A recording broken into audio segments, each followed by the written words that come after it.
Where are they now? Horses that thrilled us over the years at Emerald Downs dot the landscape all around Washington State, thriving in varied second careers. Snackbasket did well as a racehorse in the Larry and Sharon Ross barn. The Washington bred by Basket Weave won 4 races at Emerald Downs using his stalking speed and finishing ability. Snackbasket tried to straighten up on the outside and gun after this leader. Eastern Jade starting to come back to the leaders, and in fact Eastern Jade only a length in front of Snackbasket, who's trying to wear this leader down, gradually getting there too. Snackbasket coming at Eastern Jade. Snackbasket the outside gets up. Snackbasket first. Sharon Ross is generally involved when it comes to post-race careers. I thought he might make a nice pony, and we liked him. We wanted to keep him around. So we basically kept him at the track for a year and tried to school him for pony work and stuff. I thought maybe he could replace my old pony and be my track pony. But he was a little too much racehorse. Braden Ludka, a young horse lover growing up in Issaquah, found Snackbasket through Katie Merwick and Second Chance Ranch. First, I originally started volunteering for Second Chance Ranch, and I created a fundraiser for them, and it was a school project that just kind of escalated, and we raised over $1,000 for them. And so Katie knew I was looking for a horse, and Snackbasket, which is now Chance, came into her possession, and she just thought it would be a perfect match. And we tried him out, and he just was perfect. Snackers had a reputation of being a rogue at the track, and everyone thought I was crazy. I was going to give him to a 12-year-old girl that wanted to jump. And that horse has babysat her from day one. She's never, no one could catch him in the pasture. He'd come running and whinnying up to her. And he's literally like, he would take a bullet for her. And they are best friends. And I knew that was going to be a good match. Snackbasket's new name became Just by Chance. And Ross said things couldn't have worked out better. Basically, Braden and her family came and looked at him and fell in love with him. And through the last, been about 6 years, I think now, I have had the most fantastic pictures of her and him. And she had her senior pictures taken with him, and he has just done fantastic. She's done a great job with him, and he's definitely got a forever home. And he's happy. He's just really happy. Just by Chance and Braden are active and progressing in many disciplines. Yeah, so I do eventing with him, which is show jumping, dressage, and cross country. And we're currently going novice, which is 2'11", and we're looking to go training right now, which is 3'3" jumps. And to get to there, we've had to work on his dressage and getting him more like uphill, race instead of at the track where he's more like downhill and galloping. And we've also had to teach him how to jump around and across things.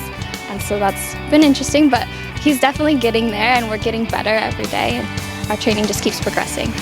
Entering 2013, Snackbasket and Braden have bonded through friendship, hard work, and sport.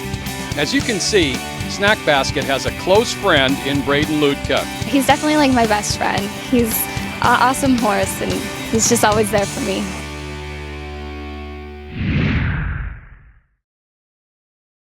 One of Emerald Downs' best all-time Washington-bred runners is active and thriving at age 12, just a few miles east of Auburn. Starbird Road had a fantastic run as a racehorse for trainers Larry and Sharon Ross.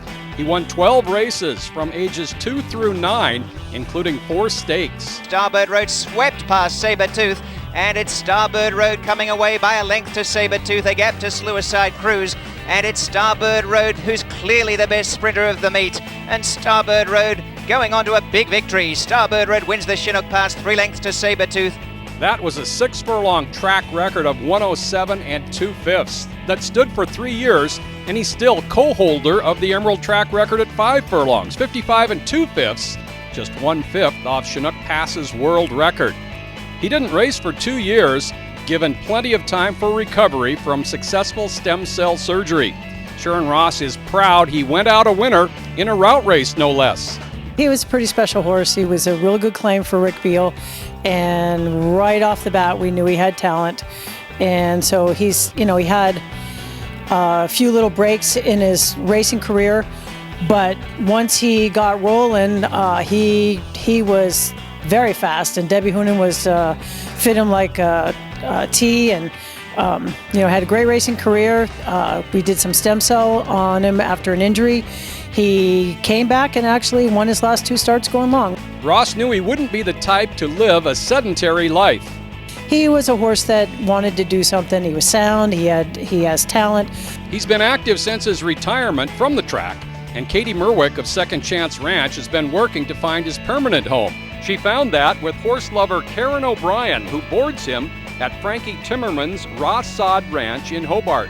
Frankie has a great facility here with lots of turnout, so he gets to be out in the pasture, quite a bit. And then he had so much training on him at the track. He came with a lot of talent, so she's using him as a lesson horse for some of her more experienced riders. Ross and Merwick visited their good friend Starman this past winter. He's here at a little riding stable now with a lady who has another thoroughbred, off-the-track thoroughbred, and they get turned out together every day, and he gets used for lessons, and he gets messed with, which is what he likes. He didn't want to just be a pasture pet. And he's getting ridden, and he likes it, and he looks good. If there's a race among the horses at Ross Sodge Farm, we all know who to bet on.